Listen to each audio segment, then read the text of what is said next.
2부입니다. 잠시 후 1타 경제 코너 권혁중 경제평론가와 경제 이슈 풀이해드리고요. 이어서 정치 토크 거두절미 각설하고로 이어가겠습니다.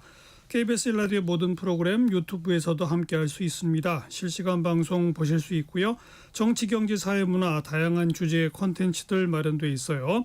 KBS 1라디오 유튜브 채널 구독, 좋아요, 댓글 부탁드립니다. 토요일 2부 출발하죠.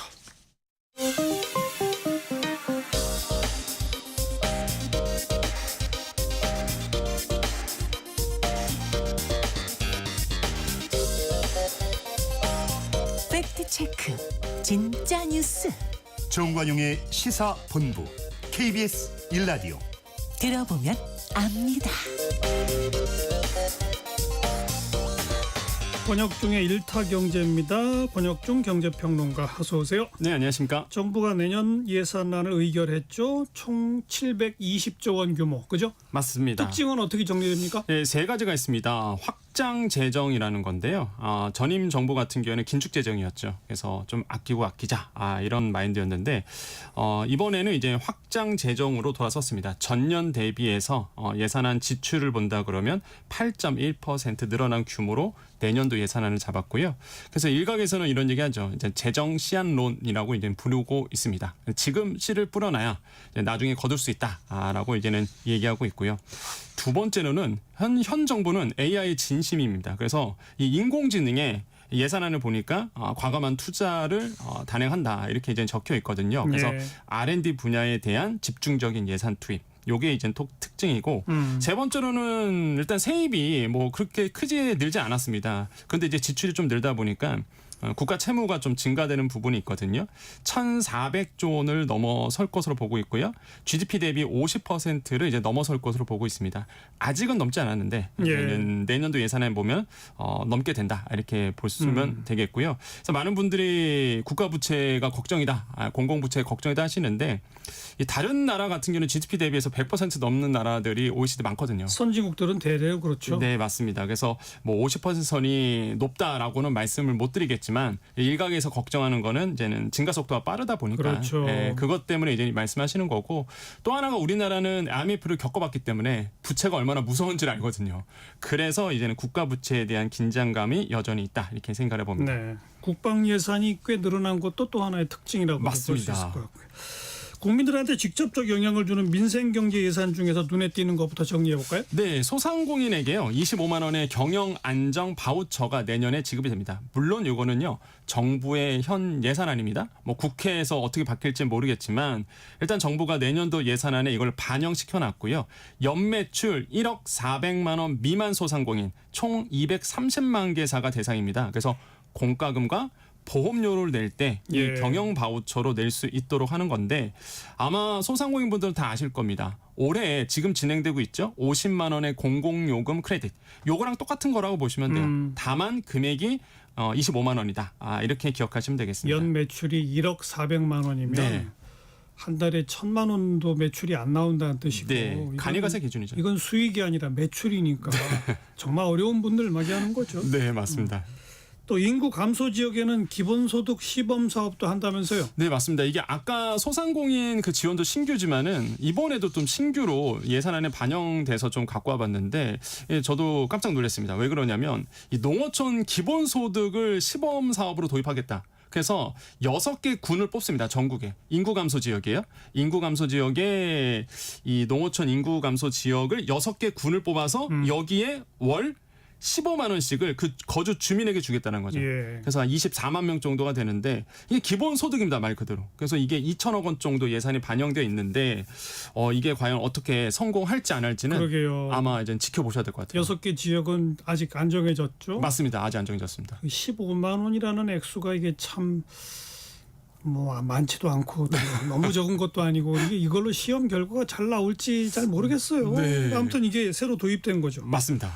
그다음 저소득층 지원도 강화되죠? 맞습니다. 기준 중위소득이 올랐습니다. 6.51% 인상이 됐기 때문에 자연스럽게 이제 생계급여라든지 급여에 대한 부분도 올랐는데요. 4인 가구 생계급여 받으시는 분들 원래는 195만 원 정도 받으셨는데요.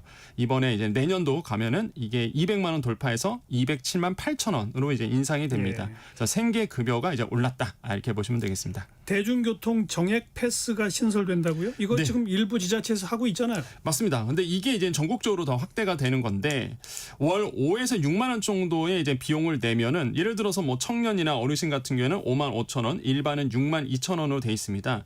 이거를 내면은 월 20만 원까지 이용할 수 있는 패스권을 이제 받게 돼요. 그래서 이거는 서울, 그러니까 뭐 서울뿐만 아니라 지하철, 버스 다 포함이고요. 만약에 광역 버스까지 포함한다 그러면 금액은 좀 올라가긴 합니다. 하지만 적은 비용으로 이 뭐 지하철, 뭐 광역버스, 버스부터 GTX까지 다 쓸 수 있는 이제는 이 패스권이 도입된다는 거. 이것도 예. 조금 인상 깊은 정책인 것 같습니다. 그리고 자동차 페달 오조작 방지 장치 지원금. 네. 이건 뭐예요?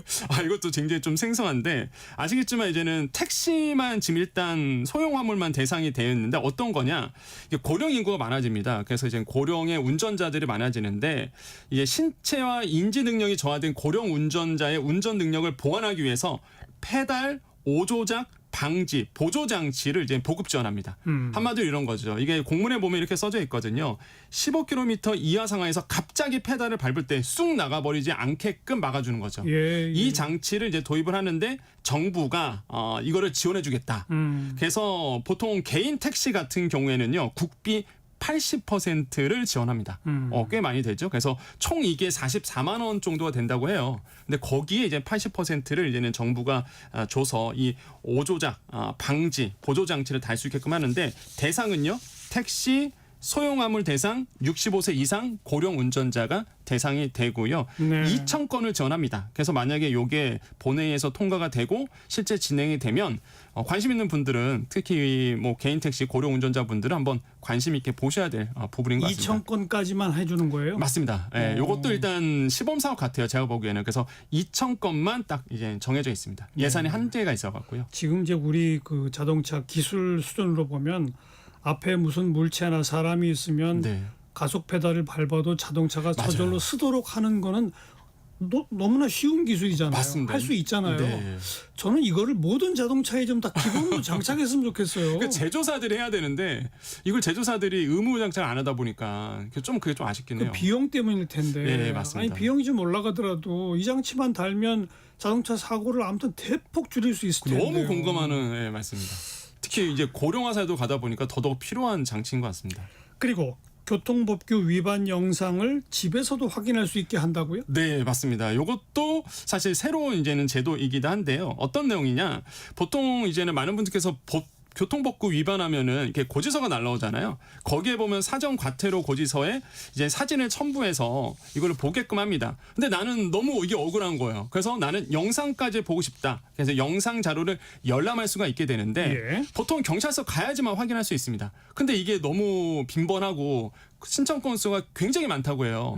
야, 이거를 경찰서에 매번 오기가 힘드니 그러면 고지서에 QR코드를 찍어서 보내준다고 합니다. 그럼 QR코드를 갖다 대면 이제 당연히 본인 인증해야 되겠죠. QR코드 갖다 대면 내가 위반했던 그 영상을 볼 수 있도록. 네. 예, 요 시스템을 이제는 내년부터 하겠다라고 이제 정부가 예산안에 반영시켜 놨고요. 예. 당연히 사람과 차량 번호는 이제는 보안 처리해서 영상을 볼 수 그렇죠. 있도록 해놨습니다.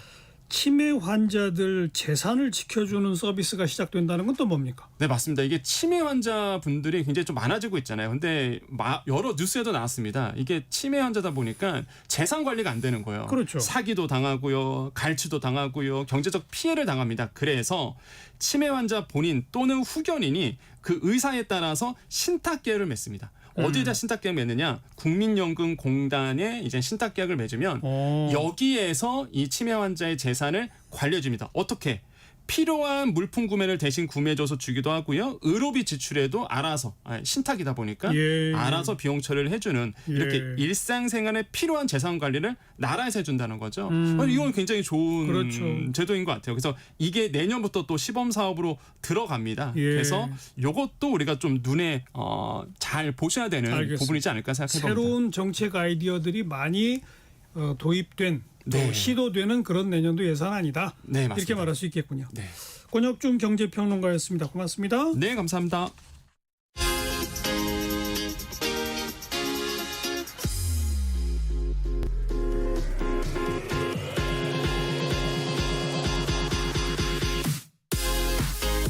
대한민국 시사의 중심 토요일 일요일 낮 12시 10분 KBS 1라디오 정관용의 시사본부.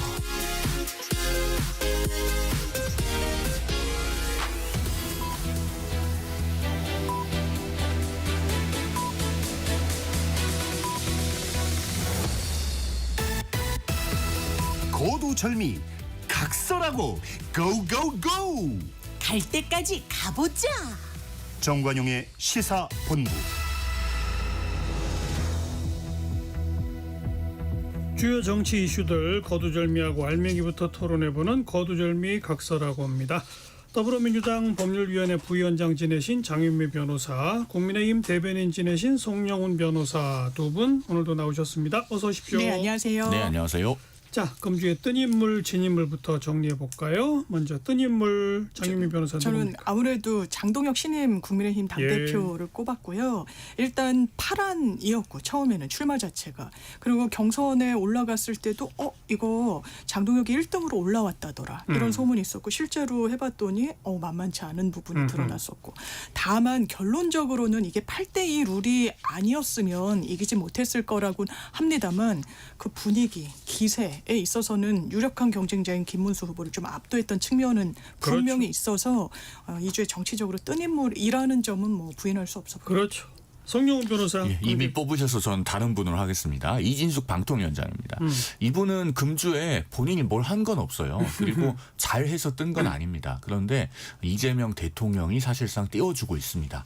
오늘 주요 일간지 일면에 이진숙 방통위원장에 대해서 대통령실이 직권 면직을 검토 중이다라고 하는 기사가 일제히 실렸습니다. 그런데 이 직권 면직을 검토하는 사유라고 하는 것이 작년에 방통위원장에 취임하고 이틀 만에 민주당에 의해서 탄핵 소추가 되지 않았습니까? 그렇게 해서 직무가 정지되니까 이진숙 위원장이 유튜브에 출연했어요. 그리고 거기서 나에 대한 탄핵 소추가 부당하다라고 하면서 민주당을 비판하는 이야기들을 많이 했습니다. 이것에 대해서 이제 감사원이 정치적 중립 의무 위반이라고 보고 주의 조치를 요구한 건데 이 주의는 감사원법상으로도 국가공무원법상으로도 징계가 아닙니다. 그런데 이걸 가지고 직권 면직을 하겠다고 해요. 그러면은 그 적법성, 정당성의 논란이 많이 제기될 겁니다. 그리고 이진숙 방통위원장이 탄압받는다는 그런 이미지를 쌓을 수 있거든요. 과연 이런 것이 적절한가? 저는 이진숙 위원장이 법률이 정한 3년의 임기를 다 마쳐야 되고 중간에 자진해서 그만두고 선거에 나온다든가 하는 것은 바람직하지 않다고 생각합니다. 그러나 이런 상황이 계속 전개되면은 아마 타의에 의해서 면직이 되고 그러면은 선거에 출마하고 이런 상황도 벌어지지 않겠나 생각이 들어서 일단 금주의 뜬 인물로 선정을 하겠습니다. 네. 지난 정부 때도 또 한상혁 전 방통위원장 면직시켰었죠? 네, 그때는 그 구속영장을 쳤던 걸로 기억이 나고 결국에는 안 됐는데 이제 불구속 기소를 했었죠. 재판을 받게 만들었죠. 그리고 하고 그 기소된 시점에 면직을 시켰던 거고. 예, 그랬던 걸로 기억이 납니다. 근데 또 지금 방통위는 뭐 완전히 1인 체제 아닙니까? 한 명밖에 없죠. 그래서 뭐 무슨 아무런 그 결정도 못하는 식물 상황이고. 네.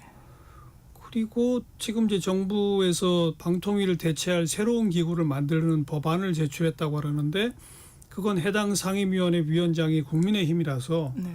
바로 본회의 통과를 못 시키고 패스트트랙에 지정을 할 계획이라고 하는데요. 그래봤자 최장 뭐 6개월에서 1년 사이 시간이 또 경과됐다는 그런 거 아니에요? 그렇습니다. 지금 민주당에서는 안이 나와 있긴 그러니까 하고요. 지금 정부 여당 입장에서는 지금 방송 3법을 차례로 통과를 시켰는데 방송 3법이 통과된 이후에 실무적 절차를 밟으려면 방통위가 그 일을 해줘야 되거든요. 맞습니다. 근데 방통위가 1인 체제를 아무 일도 못하면 방송 3법 고쳐봤자 지금 친척되는 게 하나도 없는 거 아니에요? 그러니까 반쪽짜리가 될 수밖에 없고 이 법안도 이제 상임위원장이 누군지에 따라서 한 발짝도 못 나가는 게 과연 맞느냐라는 이제 인상을 강하게 받는 거고 그리고 이진숙 위원장 대단히 부적절합니다. 직무가 정지가 된 거지 공무원 신분이 없어진 게 아니지. 자기 보수 여전사다. 민주당을 향해 싸워야겠다. 이거는 완전히 그냥 한 정파의 일원으로서 본인의 자리매김한 거고 이진숙 위원장이 직권면직 때문에 떴나요? 아니요. 전환길 씨 때문에 이번 주에 떴죠. 내가 대구시장 이진숙에 나오면 양보하겠다 이러더라고요. 이게 지금 뭐 하자는 겁니까? 아니, 아무튼 제가 좀 아까 이제 그 정부 여당이 뭐 직권면직 카드까지도 거론되는 배경이 지금 방송사법 다 통과시켰지만 아무것도 진척시킬 수 없는 방통위를 개편하는 정부 조직도 뭐 최장 1년 이내에는 만들 수 없는 뭐 이런 답답함 같은 것이 배경이 아닐까 싶어서. 아니 그런데요. 방통위가 합의제 행정기관이라고 민주당에서는 내내 강조하잖아요. 5명의 위원으로 구성됩니다. 위원장 포함. 그리고 그중에서 위원장까지 해서 2명이 대통령 몫이잖아요. 김태규 부위원장 사퇴해서 지금 대통령 지명 몫이 비어 있습니다. 임명하면 되잖아요. 그리고 국회 추천이 3명인데 그중에 2명이 지금 민주당 몫일 겁니다. 민주당 추천해가지고 국회 통과시켜서 대통령 임명하면 되잖아요. 그러면 확실하게 과반수를 점해서 방통위를 정상적으로 돌아가게 할 수 있는데 왜 그 위원 추천도 임명도 하지 않고 방통위원장을 직권면직시키려고 하느냐는 겁니다. 그리고 조금 전에 한상혁 위원장 사례 말씀하셨지만 한상혁 위원장은 본인이 방통위에 재직할 때의 일로 기소가 돼서 지금도 형사 재판을 받고 있습니다. 그리고 그렇게 기소가 된 때에는 면직을 할 수 있는 적법한 사유가 된다고 볼 수 있기 때문에 법원에서도 그 해임 처분에 대한 집행정지는 기각됐잖아요. 그래서 이진숙 위원장을 제가 금주의 뜬 인물로 꼽는 것은 전한길 씨 때문이 아닙니다. 알겠어요. 그리고 예. 전한길 씨는 국민의힘에서 분리되어야 할 인물이라고 내내 강조드려왔어요. 다만 이렇게 억지스럽게 직권 면직을 해서 그러면 결과적으로 띄워주는 것이 맞느냐라는 부분을 지적을 하는 겁니다. 아무튼 저는 이제 정부 여당이 추진하는 이른바 방송계 개편에 대한 뭐 법적 절차 등등이 지금 이제 진척되기가 어려우니까 직권면직 카드를 지금 꺼내든 것 그런 같은데 면도 있을 뭐 지금 송영훈 변호사가 잘 지적한 것처럼 다른 방법이 있기도 해요. 대통령 목 지명하고 여당 목 2명 지명해서 3명을 이제 하면 이진숙 위원장하고는 계속 싸우겠지만 아무튼 3대2 구도를 만들 수는 있으니까 그 방법으로 취할지 아니면 직권면직 카드를 쓸지 이거는 좀 더 지켜봐야 되겠다. 그렇게 해석해드리고요. 금주의 진인물로 갑시다. 장윤민 변호사. 저는 이제 시작된 것 같은데 국민의힘 의원들 줄줄이 이제 소환될 거다. 이미 뭐 9명, 뭐 15명에서 20명 이렇게 이 숫자까지 거론되는데 그 첫 관문을 연 게 권성동 의원입니다. 찐 윤핵관이죠. 지금도 일체 혐의를 부인하고 있는데 하루 만에 이 신병 확보에 특검이 들어갔습니다. 왜 거짓말했다고 보는 겁니다. 매우 명징한 증거들이 있는데 거짓말하고 정치 탄압이라고 이야기하는 부분. 누가 뭐래도 이번 주에 진인물은 권성동 의원인 것 같습니다. 일단 그 불체포 특권 자기는 행사하지 않겠다라고 하는 입장을 밝혔다면서요? 서명도 했었고 과거에 본인이 이 강원랜드 사태로 이 영장실질을 받을 때도 나는 불체포 특권을 받지 않겠다고 천명했고 그걸 또 지렛대로 민주당 대표에 대해서 했을 때도 당신도 포기해라 나도 하지 않았냐 뭐 이렇게 했던 전례가 있습니다. 어떻게 되나요 그러면? 일단 불체포 특권을 포기하겠다는 정치적 입장을 밝힌 것은 잘한 것으로 봅니다. 민주당에서는 작년 11월에도 태양광 비리와 선거법 위반으로 수사받던 희영대 의원 체포동의안 올라오니까 머릿수로 부결시켰잖아요. 그것보다는 나은 태도라고 보여집니다. 다만 불체포 특권은 포기한다고 해서 법적으로 포기되지는 않습니다. 그럴 때 법무부 장관이 딱 절차상 요청하게 돼 있죠. 그렇죠. 정부는 일단 법원으로부터 체포동의 요구서를 받으면 국회에 지체 없이 보내게 되어 있고요. 그 체포동의안이 국회에서 가결이 되어야 구속영장 실질심사를 위한 피의자의 강제 구인이 가능합니다. 그렇죠. 그러니까 어쨌든 요청하게 되면 표결에 들어가는 거죠. 표결에 들어갈 거고 지금 민주당이 압도적인 예. 다수당이기 때문에 당연히 가결이 될 것입니다. 그럼 주의 진인물 송영훈 변호사. 예, 정성호 법무부 장관입니다. 지금 이른바 검찰 개혁이라고 불리는 검사의 수사권 박탈에 대해서 그 이후의 시스템을 정성호 법무장관이 여러 가지로 문제 제기를 해왔습니다. 공소청을 이런 식으로 행안부 밑에 두는 것이 맞느냐. 또 국가수사위원회를 국무총리의 산하에 두면은 정치적 중립성도 담보할 수 없다. 이런 문제들을 계속 지적을 해왔는데 민주당의 민영배 의원과 같은 초강경파 의원이라고 평가할 수 있는 분들이 공개적으로 정성호 장관을 저격했잖아요. 그러니까 어제 이제 정성호 장관이 후퇴를 했습니다. 그러면서 입법 주도권은 정부가 아니라 당이 갖고 있는 것이다. 이렇게 해서 주무장관인 법무부 장관이면서도 사실상의 항복선언 비슷한 걸 했어요. 이렇게 되면은 국민 개개인의 삶에 미치는 이 수사 시스템의 개편 문제에 있어서 정말로 국민은 이제 온데간데 없고 정말로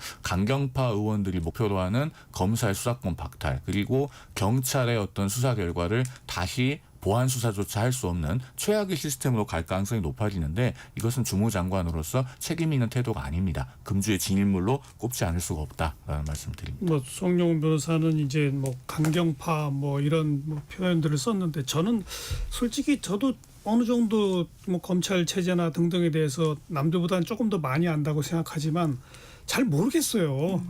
행안부에 있는 거랑 법무부에 있는 거랑 그다음 수사 보안 요구권이 완전히 없어지는 거랑 일부 두는 거랑 뭐가 정말 국민을 위해 좋은 건지 잘 모르겠어요. 그러니까 논의가 필요한 것 같아요. 그러니까 이제 예. 이재명 대통령이 국민 앞에서 토론해라. 네네. 뭐 자기가 토론 주재할 수도 있다라고 그러는데 이게 토론해서 딱 뭐 72비가 가려질 수 있나도 잘 모르겠고. 그래도 수기는 좀 필요하다는 생각이 들고요. 일단 이제 주무부처 장관이잖아요. 정성호 의원에 대해서는 강성 지지층들이 아니 왜 검사를 못 없앤다고 하냐. 검찰 직제. 이러지만 그런 정치 슬로건으로 갈 수 있는 건 아니에요. 당에서도 일부 강성 의원들이 막 추석 전에 뭐 검찰이란 직제는 다 없애야 되고 뭐 이런 이제 이야기가 나오지만 법리적으로 차근차근 따져봐야 됩니다. 검찰은 헌법에 규정된 부분이 있어요. 영장의 신청 권한의 주체로 명시가 돼 있어서 그 직체 자체를 없애려면 헌법이 개정돼야 되는 문제가 있어요. 그러니까 정치인의 언어와 이 주무부처 장관의 언어가 다르기 때문에 그 결이 다르다는 부분, 이게 되게 괴리가 크다는 부분은 저는 동의하기가 어렵고요. 일단 수사 기소를 분리해야 된다는 그 대명제, 대전제에 오기까지도 우리 사회가 너무 극심한 어떤 많은 비용을 치렀습니다. 검찰을 보면서 여기까지 힘들고 한데 이제 강론을 채워 넣어야 되는 부분이에요. 그 부분과 관련해서 당연하지만 신중해야 됩니다. 일부 언론 주목도가 높고 이른바 특수수사 이런 부분에 대해서 검찰이 보여줬던 대단히 왜냐하면 이게 무죄율이 상당히 높거든요. 특수수사. 근데 일반 사건들이 있는 거예요. 거기에 어떤 수사의 공백이 없도록 잘 메워가야 되는 건 이 정부의 책임이기 때문에 이 속도를 이야기하고 그 부분을 강론을 제대로 이제 좀 채워나가겠다는 정성호 법무부 장관의 그 어떤 뭐 저는 무책임하다는 거에 오히려 반대라고 생각을 합니다. 법무부 장관이 그런 입장을 보이니까 뭐 직제상으로 보면 법무부 장관의 그 부하라고 할 수 있는 이문정 그 서울 동부지검장이 어제 토론회에서 아주 공개적으로 아주 실명을 5명까지 거론하면서 검찰 개혁 오적이 정성훈 법무부 장관을 완전히 사로잡아 가지고 엉뚱한 얘기를 지금 하고 있다는 식으로 그러니까 제가 조금 아까 저도 잘 모르겠어요라고 하는 말이 이문정 지검장처럼 아주 확신에 차서 이렇게 해야 한다고 주장하시는 분. 또 반대로 보면요. 그동안 장애인 인권을 보호하기 위해 굉장히 노력해온 변호사들 중에 일부는 또 이런 식으로 되면 장애인 인권 보장이나 이런 등등에서 문제가 많이 생길 거다라고 사실은 또 확신에 찬 주장. 양쪽 주장을 다 들으면 진짜 뭐가 정답인지 잘 모르겠다니까요. 그럴 때는 우리가 통계를 볼 필요가 있습니다. 지금 2024년 기준으로요. 검찰이 경찰에 보안 수사를 해라고 돌려보낸 사건이 10만 4천여 건 정도 됩니다. 전체 그 송치 사건의 한 13.4% 정도 되거든요. 이 비율이요. 2020년에는 4.6%였어요.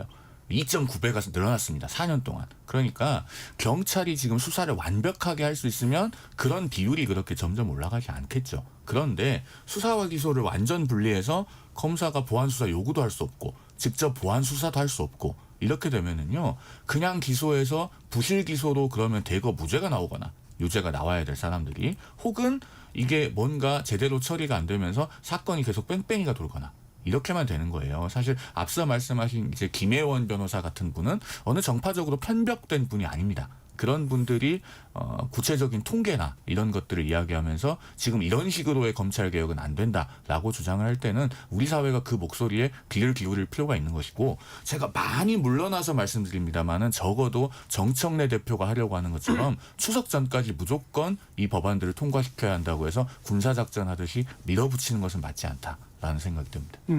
뭐 군사작전처럼 한다는 건 아니고요. 추석 전에 할 수 없다라고 민주당에서도 원내수석 부대표가 이야기했고, 왜냐하면 이걸 어떻게 추석 전에 하겠습니까? 9월이면 추석이 맞닿아 있는데 추석 전에 하겠다는 건 정부조직법에 수사기소를 분리하는 그 대전제를 넣겠다는 부분이고, 그리고 김예원 변호사가 하시는 말씀도 저도 귀담아 들을 필요가 있다고 생각해요.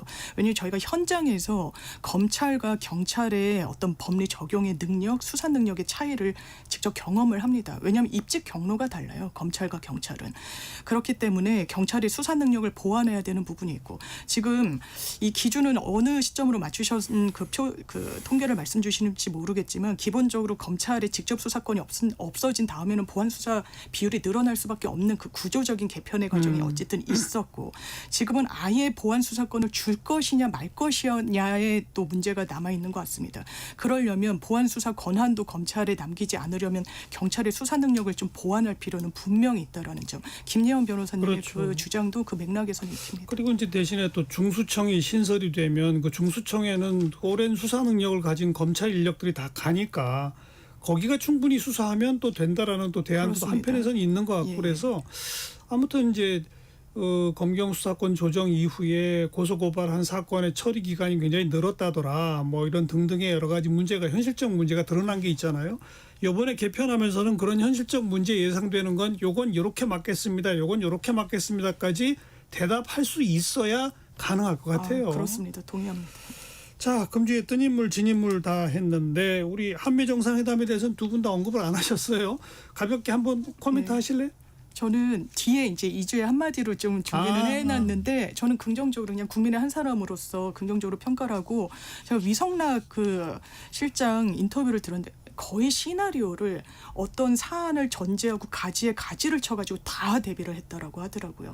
이런 부분과 관련해서 근데 본인들이 안도했던 건 항상 이제 그런 시나리오를 준비할 때 안 좋은 상황을 전제하고 그 안 좋은 부분에서 A, B, C로 뻗어나갈 상황을 이제 고민을 하는데, 그렇게는 전개가 안 됐다고 하더라고요. 그런 부분과 관련해서 일단 앞으로도 많은 숙제가 남은 게 현실이죠. 지금 마침표가 찍힌 것도 아니고, 다만 외신에서도 굉장히 긍정적으로 평가가 나오는 거는 네. 일단 한 고비를 넘겼다는 부분에 대해서는 이론의 여지가 없어 보입니다. 위성락 안보실장 내일 저희 프로에 내일 나오시거든요.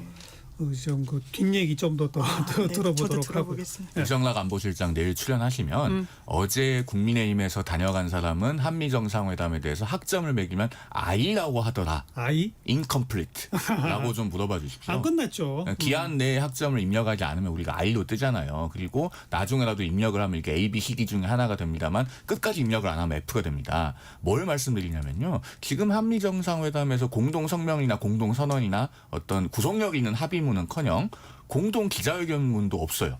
공동 발표를 한 게 없습니다. 자, 그러면은 우리나라가 지금 3,500억 달러를 뭐 그게 자기 자본이 됐든 대출이 됐든 보증이 됐든 미국에 뭔가 그 제공하기로 하는 것은 둘째치고, 거기에 또 1,500억 달러의 우리 기업들의 직접 투자가 추가됐습니다. 1,000억 달러의 그게 추가된 건지 3,500에 포함되는지 아닌지도 몰라요. 아니요, 별도라고 이것은 우리 정부가 얘기했습니다. 그래서 3,500억 달러에 1,500억 달러를 더하면 5,000억 달러가 되는데, 에너지 구매 1,000억 달러는 또 따로 있잖아요. 6,000억 달러예요. 우리나라가 그 한 해 GDP가 1조 8천억 달러 정도 됩니다. 거의 한 3분의 1 정도 되는 금액인데, 자, 그러면은 이런 큰 반대급부를 제공하면서 자동차 관세 15%가 되는 것이라든가 반도체나 의약품 최애국 대우는 뭔가 명시적으로 우리가 문서로 약속받은 게 없어요.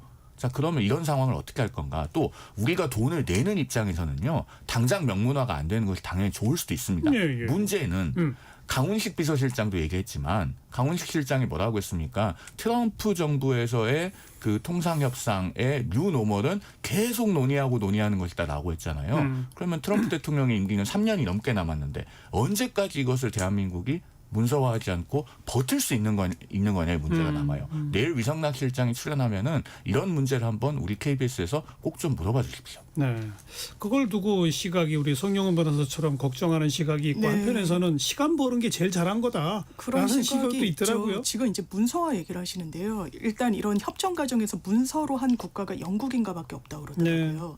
근데 그 영국도 다 빠져나갈 수 있는 규정을 다 넣어놨거든요. 그래요. 대단히 좀 유동적으로.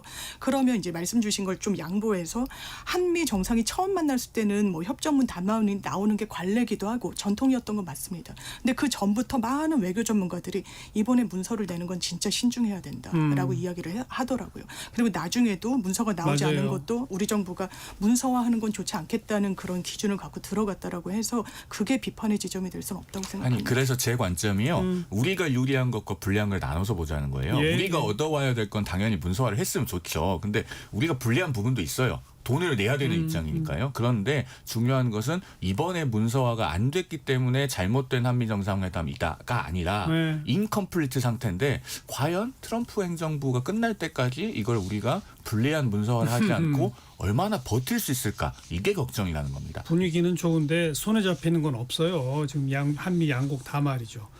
게다가 지금 트럼프 시대에는 손에 잡힐 게 없는 게 뉴노멀이에요. 예, 약간의 좀 애매모호함을 가져갈 필요도 아니 있어 게다가 보이는, 지금 예. 미국의 연방 항소법원에서 트럼프의 관세 전부 위법이다 네, 지금 네. 이러고 있잖아요. 어떻게 될지 몰라요. 이건 그렇습니다. 참. 또 내부 인플레도 이제 현실화되게 참. 되고 미국이. 예. 1시 30분 좀 지났네요. 잠깐 교통정보 전해드릴게요. 이현 씨. 네, 무더위 속에 요란하게 소나기가 쏟아지는 곳들이 있습니다. 안전운전 하시기 바랍니다. 남해고속도로 순천 쪽인데요. 창원 1터널 부근의 정체 바로 사고 때문입니다. 1차로에서 승용차 관련 사고를 처리하고 있습니다. 경부고속도로 부산 쪽 대부분의 정체가 충청권에서 이어지고 있습니다. 천안 분기점 부근에서 천안호도 휴게소 쪽으로 속도 떨어지고 있습니다. 옥산 일대 진학이 더디고요. 주감 휴게소 부근에서 막히고 있습니다. 서울 방향 기흥 부근에서 수원 쪽으로 지칩니다. 또 달래내 부근에서 반포 쪽으로 막히는데요. 조금 전 반포 나들목을 지나서 추돌 사고 발생했습니다. 서울은 강변북로 일산 쪽으로 차가 더 많아졌습니다. 천호대교에서 한강대교, 서강대교에서 가양대교 쪽으로 막히고 있습니다. 올림픽대로 공항 쪽이 이보다는 조금 더 수월하겠는데요. 성수에서 반포대교 쪽으로 막히고 있고요. 성산대교에서 방화대교 쪽으로 정체입니다. KBS 교통정보센터였습니다.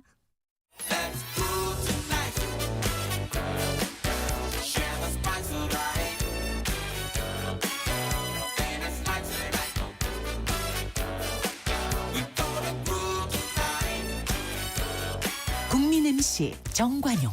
KBS 1라디오 정관용의 시사본부. 들어보면 달라요.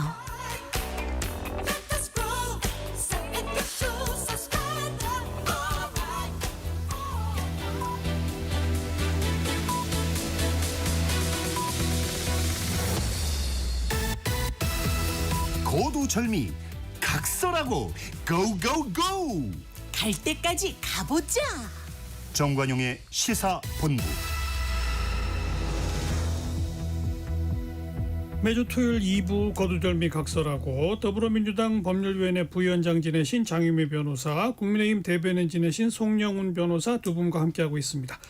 자, 금주의 핫한 한마디 아까 장유미 변호사. 예. 저는 피스메이커, 페이스메이커 네. 이제 하려고 했는데 전반부에 또 이야기한 부분이 있어서 또 이제 이안으로 가져왔던 부분은 좀 충격적인 발언이라고 저는 생각했는데 김민수 최고위원 됐잖아요. 신동욱 의원이 수석 최고긴 하지만 일반 여론조사에서는 더 이기기도 했었고 이 사람도 어떻게 보면 파란인데 이런 얘기를 하는 거예요. 무지성 패널들의 해당 행위, 당을 무지성적으로 비판하는 행위에 대해서 반드시 책임 묻겠다 이러더라고요. 어떤 느낌을 받냐면 이제 시작됐구나. 그것도 구체적으로 속가내기가 시작됐구나. 라는 인상을 주는 상징적인 한마디였던 것 같아서 한번 좀 꼽아봤습니다.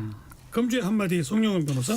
저도 같은 인물의 발언을 꼽지 않을 수가 없는데요. 참 저도 저희 당 지도부 인사의 발언을 가져와서 금주의 한마디로 비판을 하는 것이 참 마음이 편치 않습니다만 짚고 넘어가지 않을 수가 없습니다. 김민수 최고위원이 이번 주에 그 한 라디오 방송에 출연해서 헌법재판소가 계엄에 대해서 판결할 권한이 없어야 한다. 이렇게 이야기를 했어요. 일단 이 말에 도저히 동의할 수가 없습니다. 대한민국 헌법이 그렇게 되어 있지가 않죠. 대통령이 전시사변 기타 국가 비상사태도 아니고 평시에 비상계엄을 했는데 그러면 그것에 대해서 국회가 탄핵소추를 하면은 판단할 권한이 없어야 된다. 헌법에 맞지 않는 이야기고요. 그다음에 김민수 최고위원이 헌법재판소의 전원일치 결정에 동의하지 않는다고 했는데 그것도 국민의힘은 4월 4일에 헌재 결정 직후에 공식적으로 헌재 결정을 승복한다고 했습니다. 당의 공식 입장과도 부합하지 않는 얘기다라는 걸 말씀드리고요. 또 이런 얘기도 했더라고요. 대통령의 의중은 어떤 국민도 다치게 할 의도가 없었다라고 했는데 이런 발언은 팩트에 맞지 않는 겁니다. 왜냐하면은 김용현 전 국방장관의 공소장에 보면 당시 계엄군이 휴대한 실탄이 57,735발입니다. 이 수사 결과는 특검이나 공수처가 내놓은 것이 아니고 윤석열 정부의 검찰이 특별수사본부를 꾸려서 김용현 전 장관을 기소할 때 공소장에 기재한 내용입니다. 그리고 그 국방부 장관 직무대행이죠. 김선호 대행이 올해 2월 11일에 국회 출석해서 답변하기를 이제 휴대가 아니고 네. 출고 기준으로는 당시에 출고된 실탄이 18만 발이 넘는다고 했습니다. 공당의 최고위원께서 이렇게 팩트에도 맞지 않고 헌법의 테두리를 벗어나고 당의 공식 입장과도 맞지 않는 말씀을 하셔서 참 이렇게 당에 어려움을 주는 그런 일이 앞으로 없기를 바랍니다. 조금 아까 일부 시간에 양양자 최고위원이 출연했어요. 그분하고 장시간에 걸쳐서 장동혁 대표가 됐는데 당대표 되자마자 변하고 있다. 양양자 최고위원이 계속 얘기를 하더라고요. 그래서 진짜 변하고 있냐? 증거가 있냐? 했더니 뭐 이 증거가 있다. 뭐 문자도 달라지고 있고 발언 내용도 달라지고 있고 뭐 이런 얘기를 하고. 근데 김민수 최고위원 같은 사람도 있지 않느냐 그랬더니 김민수 최고위원 이제 점점 힘을 잃게 될 것이다. 그런 발언 못 할 것이다.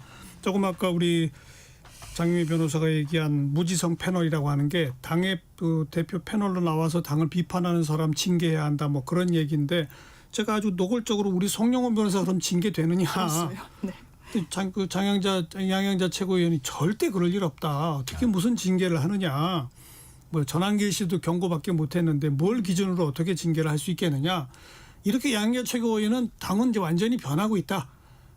강성 당원들만 따라가는 게 아니라 중도 민심을 향해서 변하고 있다. 장동혁 대표도 변할 거다. 약속하고 있다. 이러는데 뭐가 맞아요? 오늘 조선일보 인터뷰 대단히 상세하게 나와서 꼼꼼히 읽어봤는데요. 장동혁 대표한테 유사한 질문이 계속 쏟아지는 거예요. 그러면 윤 어게인이냐 당신? 이러면 나 이 자유민주주의를 지키자는 거다. 부인하지 않습니다. 그러면서 부정선거를 물어보면요. 부정선거 국민의 절반이 의구심을 갖고 있으니까 그거 해소하는 거 맞지 않냐. 사전 투표도 없애야 된다. 본인이 발의한 게 있거든요. 그렇게 이야기하는데 바뀌었다? 뭘 근거로 말씀하시니? 그러니까 한마디 있더라고. 미래를 향해 나아가야 된다. 라는 이제 취임 일성이 있었지만 그거 말고 나머지의 99%는 제가 느끼기에는 완전히 강성한테 소구하는 메시지를 여전히 내고 있다. 이를테면 나 탕평 이 정책 안 한다. 기계적 탕평이란 건 없을 거다. 원래 탕평이란 건요. 기계적으로 하는 겁니다. 배분하는 거고 개파도 조율하는 거고 안 하겠다는 소리예요. 이런 부분과 관련해서 국민의힘을 아끼는 분들은 바뀔 거다. 이 얘기 많이 하시죠. 그리고 바뀌어야만 한다. 근데 과연 장동혁 대표가 그럴 수 있을 것인가? 이 전당대회 국면까지 오는데 확인한 부분들. 오늘도 그 얘기 하더라고요. 우리를 대선 때 찍어줬던 42%의 국민들이 계신다. 이 42%는요. 질적으로 보면요. 왜냐하면 한 지역에 평중이 돼 있잖아요.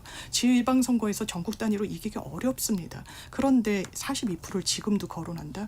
이거는 좀 문제가 저는 있다고 생각합니다.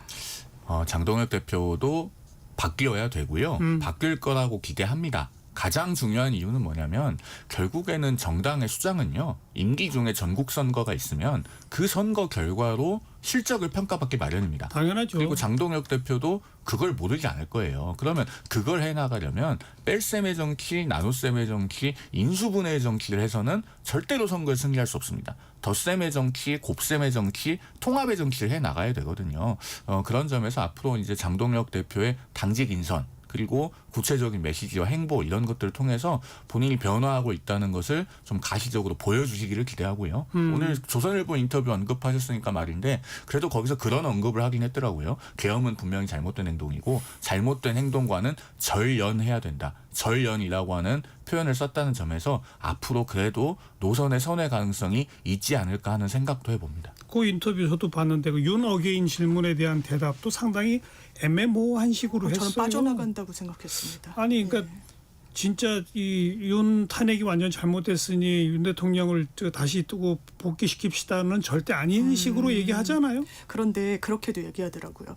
그러면 탄핵에 반대했던 그런 탄핵에 찬성했던 인사들에 대해서는 이게 당론이었는데 한동훈 대표가 지키지 않은 거다. 당론을 지키지 않는 사람은 나는 그 자리에 그대로 있었고 한동훈 그런 이 전직 당대표가 더 바뀌었다? 멀어지는 길을 간 것이다라고 이야기를 하더라고요. 또 또 그런 질문합니다. 전환기를 공천 줄 거냐, 한동훈을 줄 거냐. 난 전환기를 줘야 된다. 전환기는 당을 도운 사람이고 한동훈은 반대의 길을 간 사람이다. 그래서 윤어겐 자체에 대해서 윤어겐 해야 된다라는 데까지는 이르지 않고 전당대회에서도 뭐 그 정도까지는 아니었고 바로 밑에 수위에 있었는데 그 밑에 수위도 문제가 많은 거죠. 그 장동혁 대표가요. 이제는 어쨌든 제1야당 대표가 됐잖아요. 그러면은 본인의 상대가 누구인지를 정확하게 인식을 하셔야 된다고 봅니다. 결국은 제1야당 대표가 상대해야 될 상대방은 대통령과 여당 대표잖아요.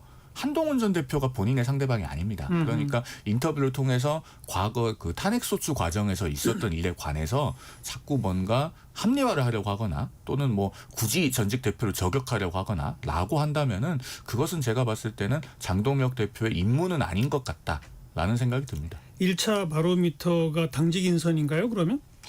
당직 인선만으로 볼 수는 없겠죠. 아마도 국민들께 훨씬 더 와닿는 것은 누가 누구인지 사실 잘 모르시잖아요. 계파 분류나 이런 것에 대해서. 그래서 훨씬 와닿는 것은 가시적인 메시지가 될 겁니다. 그러니까 공개적으로 어떤 결의 발언들을 내놓는가. 그리고 또 한 가지 중요한 부분이 있는데요. 극단적인 유튜버들과 과연 단절하는 모습을 보여주느냐. 그리고 윤석열 전 대통령에 대해서 과연 정말로 접견을 갈 거냐. 이 부분이 중요합니다. 그 지금 김민수 최고위원이 장소 변경 접견을 신청해놨다고 하잖아요. 예. 그런데 그게 될지는 잘 모르겠어요. 그리고 장동혁 대표가 신청해놓거나 한 상황은 아닌데 과거에 윤 전 대통령이 현직 대통령의 신분으로 구속이 됐었을 때도 당시에 권영세 비대위원장이나 권성동 원내대표가 면회는 갔지만 철저하게 개인 자격이라고 했습니다. 물론 국민들의 시선에서는 그게 잘 분리되지 않을 거예요. 근데 지금은 하다못해 전직 대통령 신분이고 재구속됐어요. 그리고 윤 어게인 하려는 것이 아니냐라고 하는 의구심이 있는 상황에서는 개인 자격으로 접견을 간다고 해도 국민들께서 그것을 개인 자격이라고 봐주지 않으실 겁니다. 예. 이런 부분들이 이제 가시적인 그 바로미터가 될 거기 때문에 신중하게 판단을 해주십사는 말씀을 드리고 싶습니다. 접견 안 할 것 같지 않아요? 접견 김민수 최고. 아니요. 장동혁 대표. 그러니까 약간 좀 밑자락을 안 할 것 같다는 그죠. 느낌도 받고 했을 때는 그게 또 이제 풍파가 되니까 그런 것 같은데 아마 가장 그 바로미터가 되는 건 말씀 주신 대로 당연히 이제 메시지도 너무너무 중요할 것 같고 지명직 최고위원을 누구를 할 것인가. 처음에는 이제 전한길 씨 얘기가 막 나왔지만 그건 전 못할 거라고 보고요. 안 시킨다고 그랬어요. 안 시킨다고 했고 뭐 외곽의 의병이다 뭐 이렇게 하고 있을까. 거의 김근식 당협위원장 정도를 진짜 지명한다면 장동혁 대표가 바뀔 수 있겠구나 이런 신호로 가다할 텐데 그런 전향적인 선택을 지금 단계에서 이렇게 당선되자마자 할 수 있을지는 상당히 또 의문입니다. 예. 아무튼 경선 과정에 보여준 모습 그대로일지 달라질지가 초미의 관심사고 지금은 약간 아직은 아리송한 상태다. 예, 긴가민가. 이 정도로 봐야 될 것 같고요.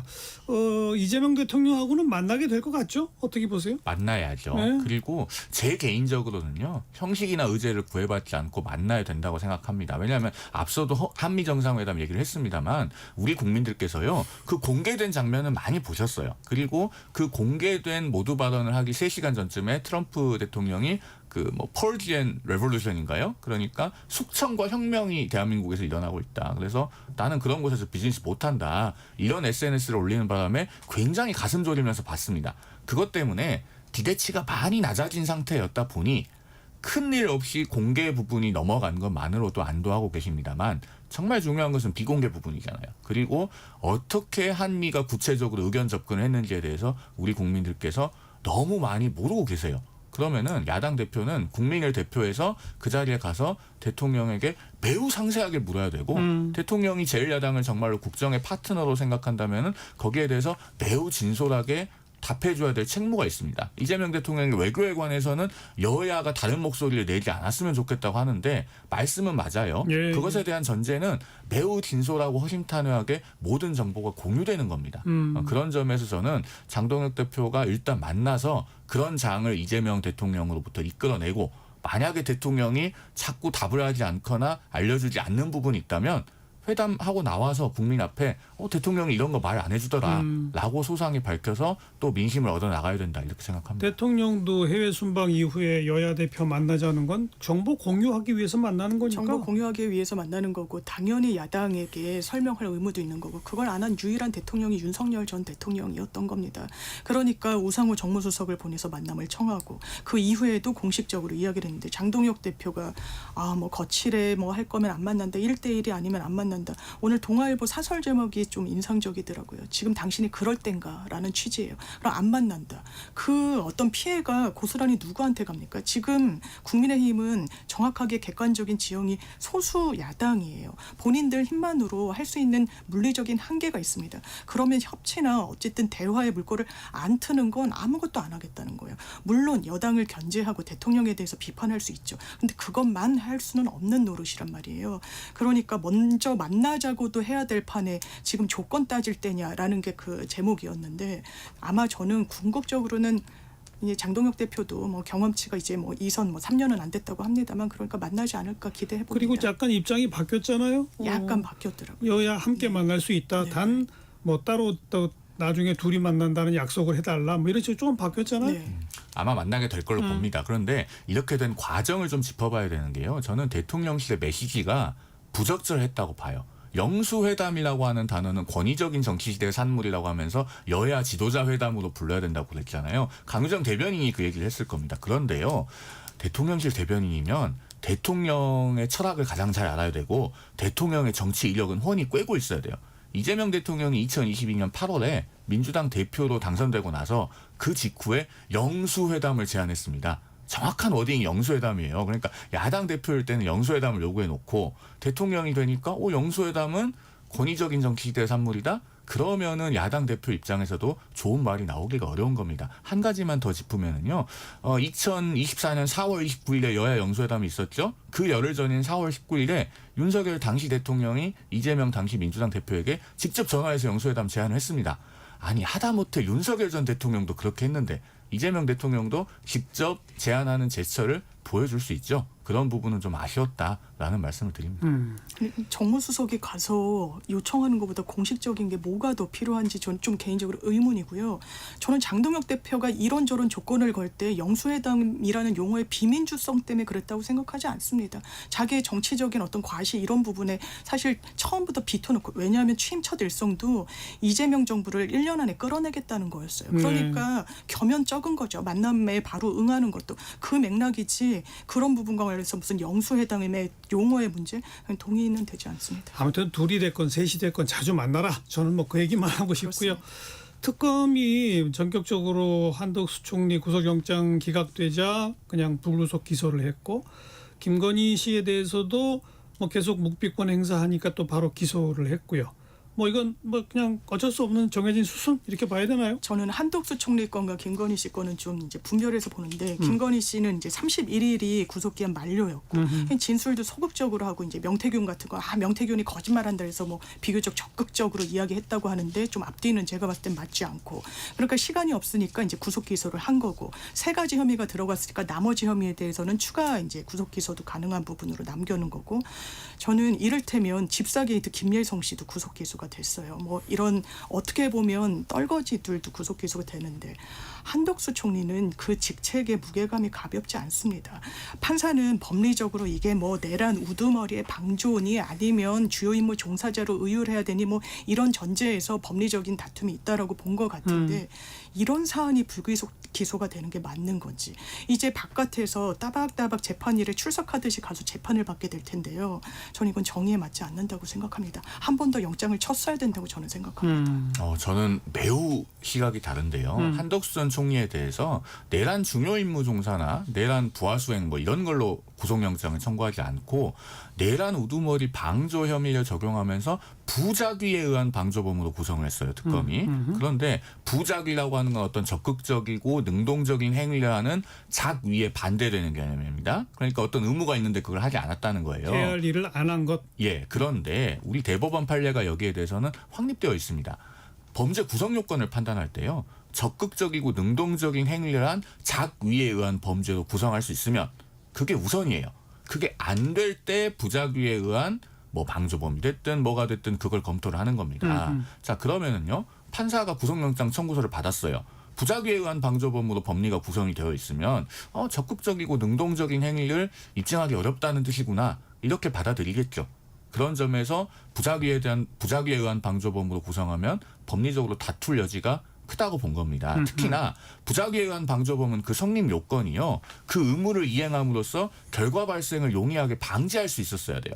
그러면은 한덕수 전 총리가 뭐 국무총리로서의 어떤 의무를 12월 3일 비상계엄의 밤에 적극적으로 하려고 했다고 한들 윤 전 대통령은 이미 계엄을 하려고 준비가 다 끝나 있을 텐데 과연 계엄을 선포를 안 하고 군을 출동을 안 시켰겠는가 이런 부분을 생각해 보면은 생각만큼 간단한 문제가 아닙니다.